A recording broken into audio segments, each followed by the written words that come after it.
You'll often hear people say they don't invest in equities because their home is their pension. Some people buy more than one house and rent them out. For many years from the mid-1990s, house prices rose steadily around the world. But Jens Hagendorff, Professor of Finance at Edinburgh Business School, says you need to exercise caution. A lot of people who say the house is their pension and they shy away from investments in the stock markets underestimate how risky an investment the house indeed is, because it's very volatile around the globe. There's a long history of property booms and busts, and the price of that particular asset is very volatile indeed. And perhaps more importantly, you cannot diversify. Most people have one home. Maybe they have one home in a buy-to-let investment. But that is not diversification. In terms of stocks, it's very easy to have a broad portfolio of stocks across the country, across the globe at minimal expense. And those are all factors that make housing actually quite a risky investment, and probably a lot riskier than people who invest in it realize. Another problem is that many people underestimate the expense of maintaining a property.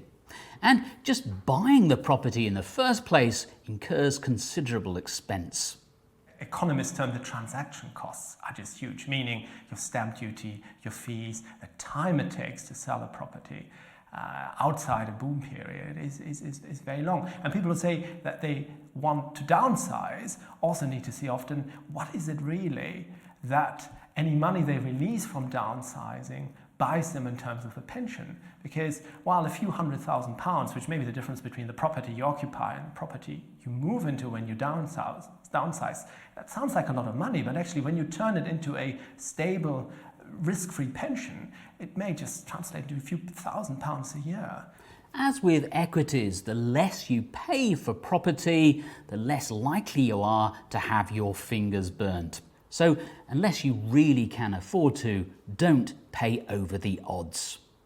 The factors that go into purchasing a house as an investment should be very similar to those that go into purchasing stocks, meaning there has to be some sort of reference point in terms of value. With houses, I would usually recommend use the rental income that you can generate from a house as a reference point. And if you're satisfied that the rental income that you can achieve from that property makes for a good cash flow based on what you've invested, it makes for a sound investment. And one more thing. Remember, you have to live somewhere in retirement. So if your home really is your pension, you're going to have to find another one.